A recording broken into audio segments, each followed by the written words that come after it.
Hello అండి. నా పేరు లక్ష్మి. మహాభారతంలోని విరాట పర్వం 3వ భాగం. విరాటుడి కొలువులో భీముడు.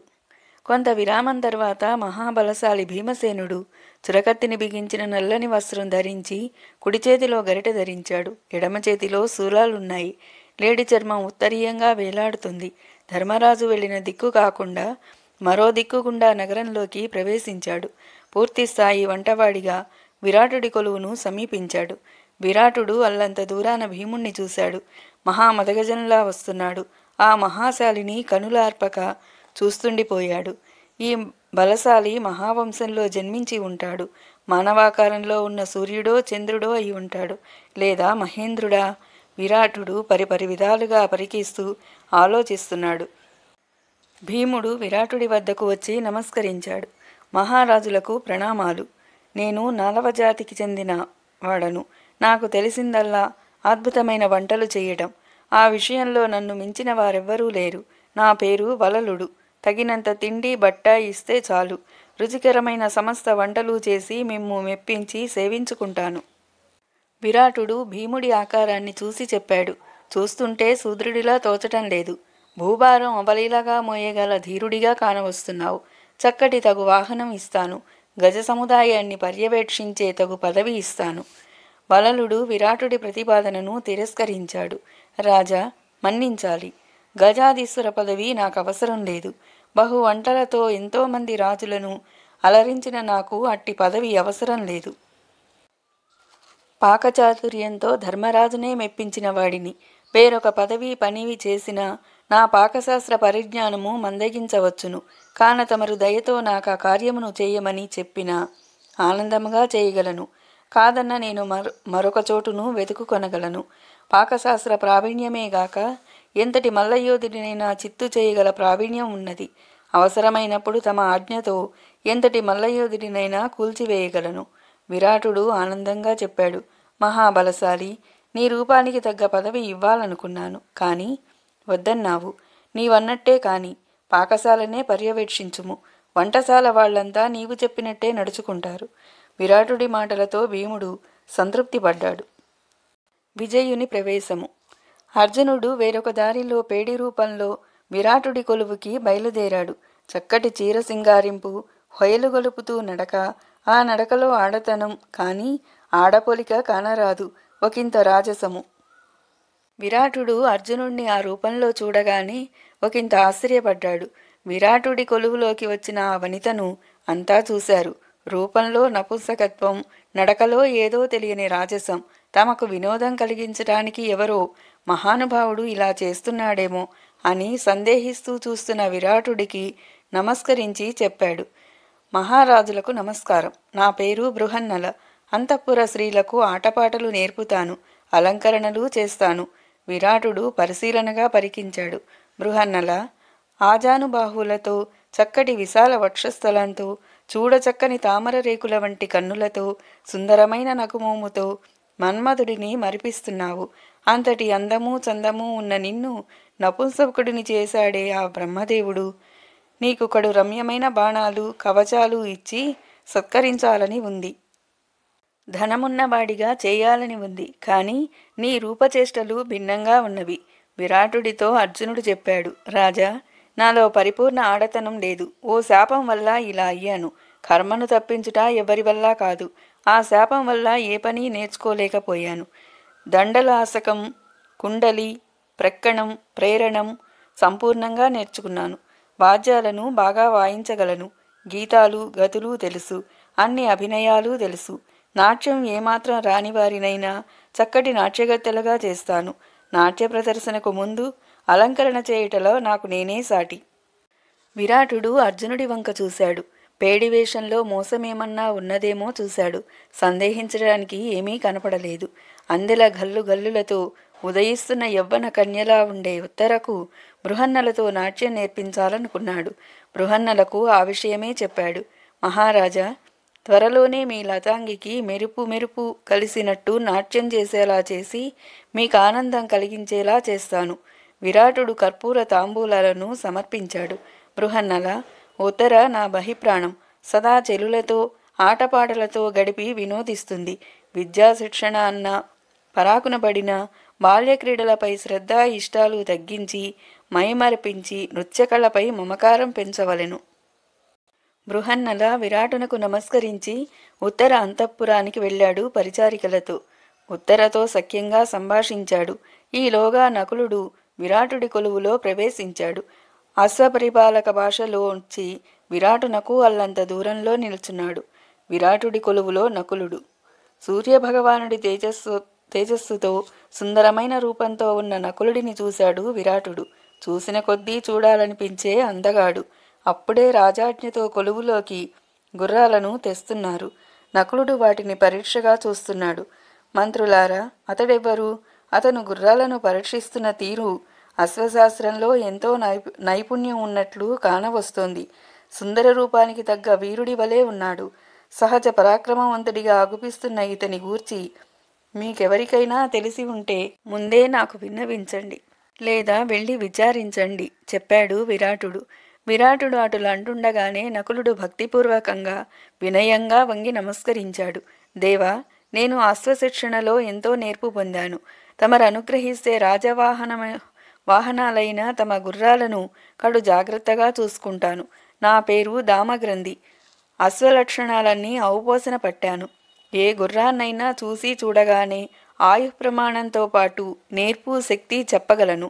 అశ్వాలకు సంబంధించి రోగశాస్త్రంతో పాటు చికిత్సా పద్ధతులు తెలుసు. తమరు అనుమతిస్తే అశ్వరక్షణతో పాటు అవసరం వస్తే శత్రువులపైన భుజబల సామర్థ్యాలను చూపగలను చెప్పాడు నకులుడు. విరాటుడు సన్నగా నవ్వాడు. దామగ్రంథి, నిన్ను చూస్తుంటే ముచ్చటేస్తుంది.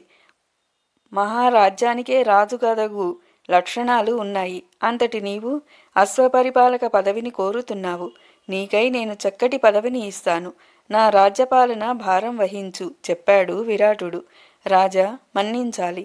అర్హత శక్తి ఎరిగి పనిచేయవలెను. తెలియని పనులు, వీలు కాని పనులు చేయుట తగిన పని కాదు. ధర్మరాజు నన్నెంతో ఆదరించి అశ్వశిక్షణలో నైపుణ్యత కలిగించాడు. ఆ మహానుభావుడు సామ్రాజ్యాన్ని కోల్పోయి తమ్ముళ్లతో అడవుల పాలయ్యాడు. అప్పటినుంచి కుటుంబ పోషణార్థమై తగు రాజుకై అన్వేషిస్తుంటే మత్స్యదేశాధీశుడు ధర్మరాజంతటి వాడని విని తమ వద్దకు వచ్చాను. నా నమ్మకం సరైనదే అయితే నాకు ఆ అశ్వశిక్షకుడి పదవి ఇచ్చి అనుగ్రహించవలెను. లేదు కాదంటే మరో మహీపాలకునికై వెతుకుకోగలను. విరాటుడు సంతోషంగా చెప్పాడు. నీకు అశ్వపరిపాలనే ఇష్టమైనచో అదియే చేయుము. సమర్థుడిగా అశ్వశాలలన్నిటినీ చూడు. మాద్రిపుత్రుడు నకులుడు విరాటునికి నమస్కరించాడు. సంతృప్తి పడ్డాడు. విరాటుడి కొలువులో సహదేవుడు. నకులుడి తర్వాత కొంత విరామం తీసుకొని గోవుల కట్టుతాళ్లతో, దూడల పలుపులతో, చెలకోలతో గోపాలక రూపం ధరించి సహదేవుడు విరాటుడి కొలువులో ప్రవేశించాడు. విరాటుడు, సభాసదులు సహదేవుణ్ణి చూశారు. పరాక్రమ తేజస్సుతో చంద్రుడే నడిచి తమ ముందుకు వస్తున్నట్లు కానవచ్చాడు సహదేవుడు. రూపానికి గొల్లతనం, మొహంలో తేజస్సు అగ్నిదేవుణ్ణి గుర్తుకు తెస్తోంది. కనులలో చలాకీతనం, తడబడే చూపులు. ఆ చూపులతో విరాటుడికి నమస్కరించాడు. మహారాజా, వందనములు. ఆలమందలను కాపాడే పనికై వచ్చాను. గో సంరక్షణలో ఎంతో నైపుణ్యతను పొందాను. గోమందలను ఎంతో నైపుణ్యంగా పచ్చిక బయళ్లకు తోలుకొని పోయి క్రూరమృగాల బారిన పడకుండా, మంద విడిచి గోవులు చెదరకుండా బహు సమర్థవంతంగా పనిచేయగలను. నా వృత్తిలో నా తోటి గొల్లలందరిచే ఇంతటి గోపాలకుడు లేడని అనిపించుకున్నాను. తమరు దయతో ఆ పనిని నాకిచ్చిన తమరిని, తమ గోవులను సేవించుకోగలవాడను. మత్స్యమహీపాలకుడు సహదేవుణ్ణి చూస్తూ చెప్పాడు. నీ రూపమే గొల్లలని పోలి ఉంది. నీ నడవడికలో, మాటలలో గొల్లతనం కానరావటలేదు. నీవు నిల్చున్న తీరులో గాంభీర్యమున్నది, రాజసం ఉన్నది. నీలో తేజస్సు, కాంతిని బట్టి చూస్తే సూర్యవంశస్థుడివో చంద్రవంశస్థుడివో అనిపిస్తుంది. అంతటి రాజస తేజస్సులున్న నీవు అట్టి అల్పమైన పనినెందుకు అడుగుతుంటివి? సహదేవుడు విరాటునకు వంగి నమస్కరించి వేడుకున్నాడు. మహారాజా, నాకు తెలిసిన పని అదే. నా కులవృత్తి అదే. గత కాలంలో కౌరవ పశుగణాన్ని రక్షించేవాడిని. ధర్మరాజు అడవులకు పోవుటచే నేను ఇలా రావలసి వచ్చింది. నా పేరు తంత్రీపాలుడు. దూడలను బాగా చూసుకుంటాను. పశువుల్లోని అన్ని రకాలను నేను ఎరుగుదును. గోవుల పక్కలనే లేనిదే నాకు నిదురారాదు, తిండి ఎక్కదు. దయతో నాకి పని కటాక్షించవలసినది. విరాటుడు సహదేవుడు అభీష్టాన్ని మన్నించాడు. గోధన రక్షకుడవై గోపాలకులందరిపై యజమాయిషీ చేస్తూ నా సన్నిధాన నివసించు చెప్పాడు విరాటుడు. అటుల పాండవుల 5గురు విరాటుడి కొలువులో జయప్రదంగా చేరారు. సైరంధ్రిగా మారిన ద్రౌపది ఆ దేశాచారం ప్రకారం తన పొడవాటి కేశపాసం గల జుట్టును అంతా విప్పి కుడివైపు కొప్పు పెట్టుకునేలా చేసుకుంది. కట్టుకున్న చీర మాసి ఉంది. నారచీరతో స్తనద్వయాన్ని సవరించుకుంది. విరాటుడి నగర ముఖ్య రాజవీధిలో నడుస్తుంది. ఆమెను పరికించిన పురజనులు, ఆహా, ఈమెవరో మట్టిలో మాణిక్యం వలె, కారు మబ్బు కమ్ముకున్న నెలవంక వలె ఉన్నది. మంచు కప్పిన పద్మం వలె ఉన్నది. పొగతో నిండిన దీపం వల్లే కాంతి తగ్గి కానవస్తోంది. దాసీత్వ లక్షణాలు కానవస్తున్న లావణ్య తగ్గిన లవంగి వలె ఉన్నది. ఈమె ఖచ్చితంగా మామూలు కాంత కాదు. సూర్యుని భార్య గాని, వశిష్ఠ మహర్షి భార్య అరుంధతి గాని అయి ఉండాలి. లేదా అంతటి గొప్పవాని భార్య అయినా అయి ఉండవచ్చు. పురజనులు ఆమె వద్దకు వచ్చి అడిగారు, తల్లి, నీవు ఎవరవు? శుభమైన నీ కాంతి చూస్తుంటే ఈ మానవలోకాన నీ వంటి సతీమ తల్లులు నివసిస్తున్నారా అన్న సందేహం కలుగుతోంది. ద్రౌపది తన సహజ విధేయతతో, నేను సైరంధ్రిని, భక్తి కోసం వెతుకుతూ ఈ నగరానికి వచ్చాను. అది విన్న పురప్రజలు ఆశ్చర్యపోయారు. అంతటి శుభలక్షణాలున్న ఆమె పరిచారిక వృత్తికై తమ నగరానికి రావుట. ద్రౌపది కొంత దూరం ముందుకు పోయింది. మహారాజ మందిరం దరిదాపులకు పోయింది. మందిరం గవాక్షం నుంచి విరాటరాజు పట్టమహిషి సుదేష్ణాదేవి ఇష్టసకులతో సంభాషిస్తోంది. ఆమె అక్కడి నుంచే ద్రౌపదిని చూసింది. పురజనులంతా ఆమెను చూస్తుండటంతో సుదేష్ణాదేవి తన చెలులకు ఆమెను తీసుకురావలసిందిగా ఆదేశం ఇచ్చింది. చెలులిద్దరూ ద్రౌపది దగ్గరికి వెళ్ళి దేవేరి ఆదేశాన్ని చెప్పారు. ద్రౌపది వారి వెంట నడిచింది. ఎర్రటి పాదతలాలు గల ద్రౌపది అంతఃపురంలో ప్రవేశించింది. నడిచే చోటంతా కుంకుమ పువ్వు పూసినట్టు ఎర్రగా అయింది. అంతఃపురం ఆమె పాదస్పర్శతో కొత్త శోభ సంతరించుకుంది. ద్రౌపది సుదేష్ణాదేవికి నమస్కరించింది. అందంలో ఔన్నత్యం కానవస్తుంది. రూపంలో వినయ విధేయతలు కానవస్తున్నాయి. సుదేష్ణాదేవి ఆప్యాయంగా చేతులు జాపి దగ్గరకు రమ్మంది. ద్రౌపది ఆ రాణి దరికి చేరింది. ఎవరవు నీవు? నీ కులమేమి? ఎవరికి చెందిన దానవు? ద్రౌపది రాణి అంతరంగాన్ని అర్థం చేసుకుని చెప్పింది. నేను సైరంధ్రీ జాతికి చెందినదాను. నా నామం మాలిని. నా భర్తలు 5గురు గంధర్వులు. కాలం కలిసి రాక నా భర్తల ఎదుటే అవమానించబడ్డాను. ఎన్నో కష్టాలు పడ్డాను. కందమూల ఫలాలు తింటూ గడిపాను. నా కష్టాలు గట్టెక్కడానికి ఓ సంవత్సర కాలం ఉంది. మీరు ధర్మాత్ములని విని అందాక తమను సేవిస్తూ గడపాలని వచ్చాను. పరిమళ ద్రవ్యాలతో, పూలతో, చందనముతో మిమ్మల్ని అలంకరిస్తాను. కస్తూరి తిలకం తీర్చిదిద్దుతాను. చక్కగా పూలమాలను కడతాను. సైరంధ్రి, అసంఖ్యాక దాసీజనాన్ని నీ చుట్టూ ఉంచుకునే శుభలక్షణాలు నీలో కానవస్తున్నాయి. దేవతవలే, గరుడ కేచర విద్యాధర కిన్నెర యక్ష సిద్ధుల కాంతవలే నాకు గోచరిస్తున్నావు. ద్రౌపది సన్నగా చిరునవ్వు నవ్వింది. అమ్మా, మీరనుకున్న కాంతను కాను, సైరంధ్రినే. నీచమైన పనులు, పరపురుషుల మందిరాలకు వెళ్ళుట, ఎంగిలి తాకుట వంటి అన్యకార్యాలకు నేను దూరం. సైరంధ్రీ జాతి ఆచారం ప్రకారం మాత్రమే నేను నడుచుకోగలను. స్త్రీలకు కూడా మరులుగొల్పు అందం నీది. నిన్ను చూసినంతటే మగటిమికి కలవారు వారి గౌరవాన్ని మరిచి నీ చెంత వాలిపోగలరు. నిన్ను ఏలుట కష్టంగా తోచుచున్నది. పీతగర్భం వంటిది నీ భారం. లేనిపోని సమస్యలను కొని తెచ్చుకోవటం సబబుగా తోచుటలేదు. అమ్మా, ఆ విషయంలో మీరు కించిత్తు దిగులు చెందరాదు. వక్రబుద్ధితో ఎవరు నా చెంతకొచ్చినా వీరాధివీరులైన నా 5గురు గంధర్వ భర్తలు ఆ రాత్రే వారిని అణగదొక్కుతారు. నన్ను వారు సదా రక్షిస్తుంటారు. వారెంత గొప్పవారైనా, వీరులైనా, శౌర్య గర్వితులైనా, ఎవ్వరైనా సరే నా భర్తలు వాళ్ల సంగతి చూసుకుంటారు. అయినా అట్టి మాటలు మాట్లాడుట కూడా ఉచితం కాదు. నన్ను ఆదరించిన భయంతో, భక్తితో, సర్వ మెళకువలతో తమను సేవిస్తాను. నా ప్రాణేశ్వరులు విరాట మహారాజు ఎడల మైత్రీ ధర్మాన్ని పాటించగలరు. సుదేష్ణ ద్రౌపది మాటలతో సంతృప్తి పడింది.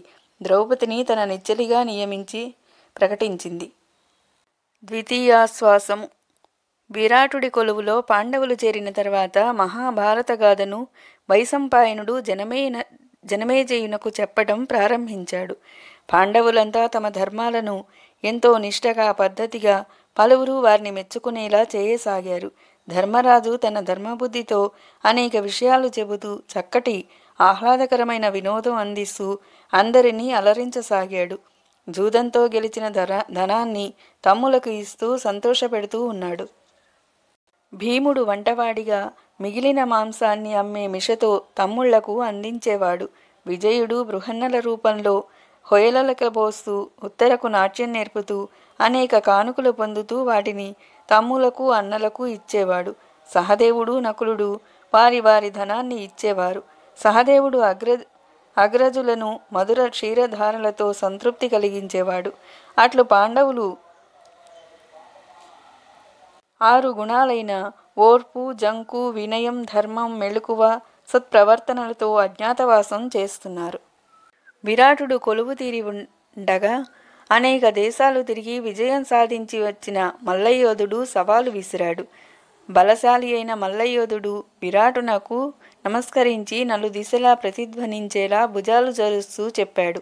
మహారాజా, భూమి నలువైపులా చుడుతూ వచ్చాను. ఎక్కడికి వెళ్ళినా నాదే పైచేయి. నా ముందుకొచ్చి భుజాలు చరిచే యోధుణ్ణి నేను చూడలేదు. నా నామధేయం జీమూతుడు. పిడుగులు పడ్డట్టు ఉన్నవాడి గొంతు, రాక్షసాకారం చూసి విరాటుడి కొలువులోని వారు ఒకంత భయపడ్డారు. ధర్మరాజు ఆ యోధుణ్ణి నిశితంగా చూశాడు. విరాటునకు ఏం సమాధానం చెప్పాలో అర్థం కాలేదు. దిగులు పడ్డాడు. ధైర్యధోరణిలో పడిపోయాడు. అంతమంది ముందు తన ఓటమిని ఒప్పుకోలేక ధర్మరాజు వంక చూశాడు. రాజా, ఈ మల్లయోధుడితో పోరాడగల ధీరుడను నేను ధర్మరాజు కొలువులో ఉండగా ఎరుగుదును. మల్లయుద్ధంలో అతనంతటి వాడు లేడు. భుజబల శక్తిలో అతనికి అతనే సాటి. ద్వంద్వ సమరంలో మేటి అయిన అతనే మన పాకశాలాధికారి వలలుడు. ధర్మరాజు మాటలతో విరాటుడు ఉత్సాహం తెచ్చుకొని వలలుడను పిలిపించాడు. భీముడు వినయంగా నమస్కరించాడు. గంభీర కంఠంతో బీరాలు పోతున్న ఆ మల్లయోధుడితో మల్లయుద్ధం చేయి చెప్పాడు విరాటుడు. భీముడు ధర్మరాజు వైపు చూశాడు. ధర్మరాజు కనుసైగను అర్థం చేసుకున్నాడు. మత్స్యపతికి నమస్కరించాడు. అవనీ ప్రభు, ధర్మరాజు ఎదుట ఎంతోమంది మల్లయోధులను మట్టి కరిపించాను. అట్లే ఈ వీరుణ్ణి ఓడించి తమకు ఆనందం కలిగిస్తాను చెప్పాడు భీముడు. భీముడు మల్లయుద్ధానికి సంసిద్ధుడయ్యాడు. గురువుకు నమస్కరించాడు. మట్టిని పాలప్రదేశంలో బొట్టుగా ధరించాడు. జబ్బ జరిచాడు. జీమూదుడు ప్రతి జబ్బ జరిచాడు. ఒకరితో ఒకరు కుస్తీపట్లు పట్టారు. మల్లయుద్ధ నైపుణ్యాన్ని ప్రదర్శిస్తూ వలలుడు విన్యాసాలు చేస్తున్నాడు. ఇద్దరూ మత్తేభాల వలె పోరాడుతున్నారు. భీముడు ఎంతోసేపు పోట్లాడాడు.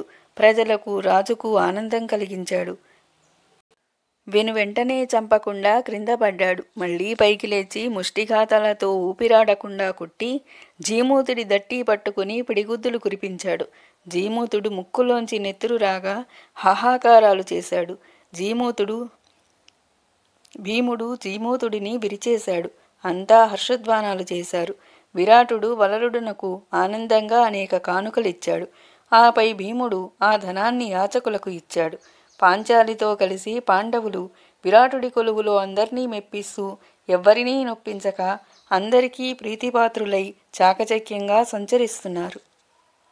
విరాట పర్వం తర్వాయి భాగం మరో వీడియోలో.